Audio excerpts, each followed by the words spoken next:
வணக்கம். டெய்லியும் prelims and mains point of வியூல 5 கொஸ்டின்ஸ் கரண்ட் அஃபேர்ஸ்லேருந்து பார்க்குறோம். இன்னைக்கு என்ன கொஸ்டின்ஸ் இருக்கு அப்படிங்கிறத பார்ப்போம்.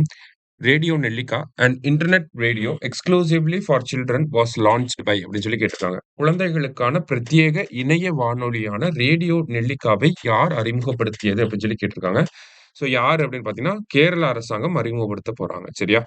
அடுத்தது the objective of money lending entities prevention of coercive actions act 2025 அப்படின்னு சொல்லி கேட்டிருக்காங்க. அதாவது பணக்கடன் வழங்கும் நிறுவனங்கள் கட்டாய நடவடிக்கைகளை தடுத்தல் சட்டம் 2025 நோக்கம். ஃபர்ஸ்ட் இந்த சட்டத்தை யார் கொண்டு வந்திருக்காங்கன்னா தமிழ்நாடு அரசாங்கம் தான் கொண்டு வந்திருக்காங்க. அதனுடைய நோக்கம் என்ன அப்படின்னு பார்த்தோம்னா பணக்கடன் வழங்கும் நிறுவனங்கள் குறிப்பாக பாதிக்கப்படக்கூடிய கடன் வழங்குபவர்களுக்கு எதிராக கட்டாய மற்றும் சட்டவிரோத மீட்பு நடைமுறைகளை தடுப்பது. அதாவது நமக்கு to prevent coercive and unlawful recovery practices by money lending entities against vulnerable borrowers. அதாவது நம்மகிட்ட கடன் குடுத்துட்டு இந்த வட்டிக்காரவங்கலாம் பார்த்தீங்கன்னா, அ சர்டிஃபிகேட் வாங்கிட்டு போயிருவாங்க. இல்ல வீட்ல இருக்கக்கூடிய பொருட்கள் எடுத்துக்குவாங்க. வண்டிய எடுத்துப்பாங்க. இந்த மாதிரி மிரட்டுவாங்க. இந்த மாரியான ஆக்டிவிட்டீஸ்லாம் பண்றாங்க இல்லையா? அதெல்லாம் தடுக்கணும் அப்படிங்கிறதுக்காக தான் இந்த சட்டத்த தமிழக அரசாங்கம் கொண்டு வந்திருக்காங்க. சரியா? அடுத்தது, தி global education monitoring report has stated the global out out of school population is now estimated to be 272 million. The report was released by அப்படின்னு சொல்லி கேட்டிருக்காங்க.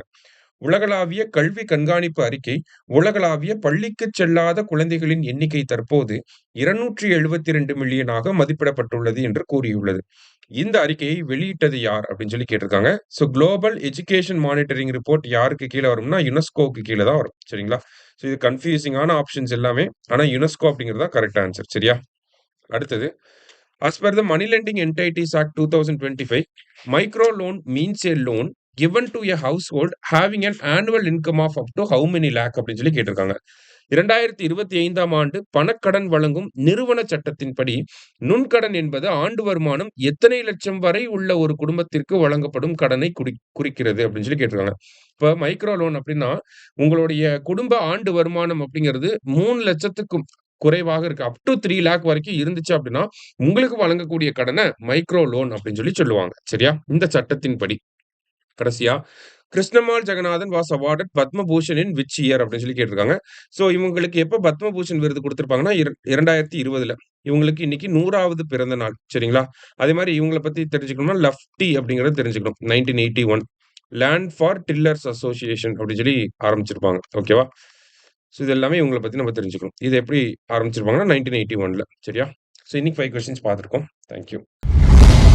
சுரேஷ் IAS அகாடமி வெற்றி